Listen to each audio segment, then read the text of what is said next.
প্রিয় শিক্ষার্থীবৃন্দ, সবাই কেমন আছো? আশা করি সবাই ভালো আছো। তোমরা যারা এসএসসি পরীক্ষা পাশ করেছো এবং একাদশ শ্রেণীতে ভর্তির জন্য প্রস্তুতি নিচ্ছ, তোমাদের জন্য আজকের এই ভিডিওটি। তুমি যদি তোমার কাঙ্ক্ষিত পছন্দের কলেজ চান্স পেতে চাও এবং ভর্তি জটিলতায় যদি পড়তে না চাও, তাহলে আজকে পুরো ভিডিওটি দেখার জন্য তোমাকে অনুরোধ জানাচ্ছি। এই ভিডিওটি তোমাকে কলেজ ভর্তির জন্য গুরুত্বপূর্ণ সিদ্ধান্ত নিতে কিন্তু সহযোগিতা করবে। তো এই ভিডিওটি শুরু করার আগে আমি আবারও অনুরোধ জানাচ্ছি, যারা আমার চ্যানেলটি সাবস্ক্রাইব করে না, অবশ্যই চ্যানেলটি সাবস্ক্রাইব করবেন। দেখতে পাচ্ছ যে আন্তঃশিক্ষা বোর্ড কমিটি কিন্তু একাদশ শ্রেণীর ভর্তি নীতিমালা অলরেডি প্রকাশ করে ফেলেছে। তো এখান থেকে কিন্তু ভর্তির জন্য অনলাইন আবেদন গ্রহণ আগামী 30 তারিখ থেকে শুরু হয়ে 11 আগস্ট পর্যন্ত কিন্তু চলমান থাকবে। তো আবেদন যাচাই বাছাই নিষ্পত্তি কিন্তু 12 তারিখে শুধুমাত্র পুনর্নিরীক্ষণ ফলাফল এবং পরবর্তী শিক্ষার্থীর আবেদন গ্রহণ 13 তারিখ থেকে 14 তারিখ পর্যন্ত চলবে। পছন্দক্রম পরিবর্তনের সময় 15 আগস্ট। প্রথম পর্যায়ের শিক্ষার্থীদের নির্বাচিত ফলাফল প্রকাশ হচ্ছে 20 আগস্ট 2025 বুধবার রাত 8টায় প্রকাশ করবে। তো এই সবগুলো বিষয় কিন্তু তোমাকে একটু পড়তে হবে। তোমার এই নোটিশটি সম্পূর্ণ যদি তুমি ডাউনলোড করে দেখতে চাও, তাহলে আমার এই ডিসক্রিপশন বক্সে আমি তোমাদেরকে ডাউনলোড লিঙ্কটি দিয়ে দিব। নাম্বার 1, সঠিক বিভাগ নির্বাচন।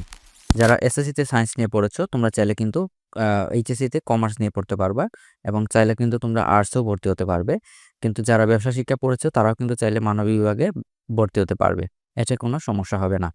তারপর হচ্ছে দেখো, বিজ্ঞান বিভাগে যারা এসএসসিতে লেখাপড়া করেছো, এইচএসসিতে তোমরা যদি বিজ্ঞান বিভাগেই পড়তে চাও, সমস্যা নেই।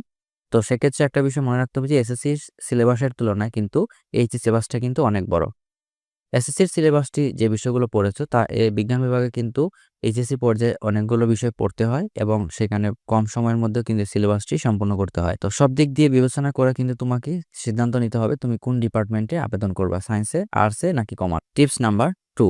টিপস নাম্বার 2তে আমরা দেখতে পাচ্ছি যে বিষয় নির্বাচন। বিষয় নির্বাচনের ক্ষেত্রে তোমরা যখন বিজ্ঞান বিভাগে ভর্তি হবা, তখন পদার্থ রসায়ন, জীববিজ্ঞান এবং উচ্চতর গণিত এই সাবজেক্টগুলো পাবে। তো এখান থেকে কোন সাবজেক্টটি তোমার কলেজে অ্যাভেলেবল সেটা তোমাকে যাচাই করে নিতে হবে। তারপর হচ্ছে ব্যবসা শিক্ষা বিভাগ। ব্যবসা শিক্ষা বিভাগে হিসাব বিজ্ঞান, ব্যবসা সংগঠন, ব্যবস্থাপনা, ফিনান্স, ব্যাংকিং ও বীমা। অনেক কলেজে কিন্তু ফিনান্স নাই, অনেক কলেজে আবার ব্যাংকিং, বীমা রয়েছে। তো এই সাবজেক্টগুলোর মধ্যে কোনটি তোমার কলেজে অ্যাভেলেবল রয়েছে সেটা তোমাকে জানতে হবে।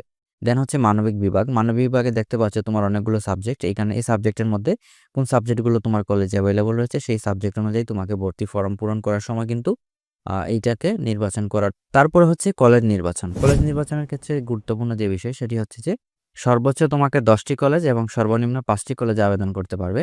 কলেজ পছন্দ সবথেকে গুরুত্বপূর্ণ বিষয় হচ্ছে যে কোন কলেজে কত পয়েন্ট লাগবে, তোমার বাসা থেকে কলেজের দূরত্ব কতটুকু, যাতায়াত ব্যবস্থা কেমন, কিভাবে কলেজে যাবে, কলেজ হোস্টেল, এই সবগুলো বিষয় নিয়ে কিন্তু তোমাকে এই কলেজের বিষয় কিন্তু নির্বাচন করতে হবে। তো এখানে আরো অনেকগুলো ব্যক্তিগত বিষয় থাকতে পারে, তো সেগুলো নিয়ে আলোচনাই করলাম। নেক্সট হচ্ছে টিপস নাম্বার 4। তুমি কত পরিশ্রমী ও মেধাবী, তুমি কোন ধরনের ছাত্র, এসএসসি পরীক্ষায় তুমি কতটা পরিশ্রম করেছো। এইচএসসিতে মানে কলেজের সিলেবাস তো অনেক বড়, তো সেক্ষেত্রে তোমার কিন্তু সময় কম পাবে। তো কলেজের ভর্তির ক্ষেত্রে মাত্র 18 থেকে বা 17 মাস কিন্তু সময় পাওয়া যায়। তো সেই দিক দিয়ে চিন্তা করলে তোমরা যারা সায়েন্স থেকে সায়েন্সেই থাকতে চাও, তাহলে সেক্ষেত্রে তোমাকে এই ধরনের চিন্তা করতে হবে।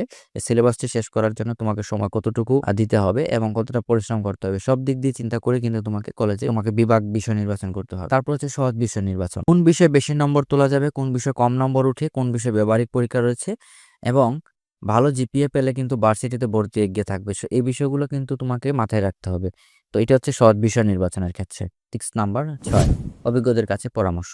তোমাদের যাদের বড় ভাই রয়েছেন, এইচএসসি পড়া শেষ করেছেন বা এইচএসসি পড়ছেন, তাদের কাছ থেকে তুমি কিন্তু পরামর্শ নিতে পারো কোন সাবজেক্ট তোমার জন্য ভালো হবে, পরামর্শ নিতে পারো। টিপস নাম্বার 7, অর্থাৎ আর্থিক অবস্থা বিবেচনা। আর্থিক অবস্থা বিবেচনার ক্ষেত্রে তুমি যে জিনিসটা মনে রাখবে যে তুমি যে সাবজেক্টটি নিয়েছো সেই সাবজেক্টে যদি প্রাইভেট পড়তে হয়, সেক্ষেত্রে কিন্তু তোমাকে প্রাইভেট পড়ার জন্য কিন্তু তোমাকে আর্থিক অবস্থা বিবেচনা করতে হবে।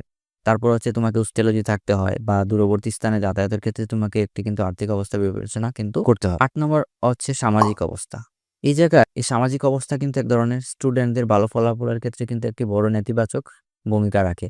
তো সেক্ষেত্রে তোমাকে মনে রাখতে হবে যে সামাজিক অবস্থা নয়, নিজের মানসিক অবস্থা চিন্তা করে কিন্তু তোমাকে সাবজেক্ট চয়েস করতে হবে। তুমি যদি সায়েন্স সাবজেক্টটি পড়তে না পারো, তোমার যদি ভালো না লাগে, সেক্ষেত্রে সেই সাবজেক্টটি নিয়ে তুমি ভালো রেজাল্ট করতে পারবে না। তোমাকে সামাজিক অবস্থা চিন্তা করে তুমি কি বিষয় নির্বাচন করলে কিন্তু পরবর্তী তুমি একটি ঝামেলায় পড়বে। তারপর হচ্ছে নিজস্ব চিন্তা এবং সঠিক সিদ্ধান্ত। তুমি তোমার যারা টিচার রয়েছেন, তোমার যারা অভিভাবক রয়েছেন, তাদের কাছ থেকে পরামর্শ নিয়েই কিন্তু তুমি সিদ্ধান্ত নিতে পারবা। তারপরও নিজস্ব চিন্তা এবং সঠিক সিদ্ধান্ত নেওয়াটাই হচ্ছে সব থেকে বড়।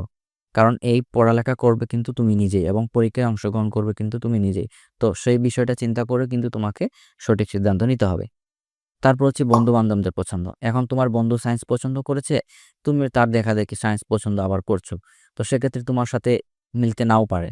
সব দিক দিয়ে বিবেচনা করে কিন্তু বন্ধু-বান্ধবদের সাথে তাল মিলিয়ে যখন তুমি ভর্তি হবা, সেক্ষেত্রে তুমি পরবর্তীতে গিয়ে জটিলতায় পড়তে পারো। বন্ধুর দেখাদেখি তুমি সাবজেক্ট নিলে কিন্তু পড়তে পারছো না। সেক্ষেত্রে তোমাকে ভালো মার্ক তুলতে গিয়ে কিন্তু তোমাকে বেশি কসরত করতে হবে। তো এই সব দিক বিবেচনা করে কিন্তু তোমাকে একটি জটিল প্রক্রিয়ার মাধ্যমে কিন্তু তোমাকে কলেজের সাবজেক্ট চয়েস এবং সেই বিভাগ নির্বাচন এবং ভর্তির ক্ষেত্রে তোমার পছন্দের তালিকায় যে কলেজটি রয়েছে সেই কলেজের কোন সাবজেক্টটি রয়েছে সবগুলো বিবেচনা করে কিন্তু তোমাকে আবেদন করতে হবে। আজকের এই 10টি ট্রিক্স তোমাদের মাঝে তুলে ধরলাম। ধন্যবাদ সবাইকে।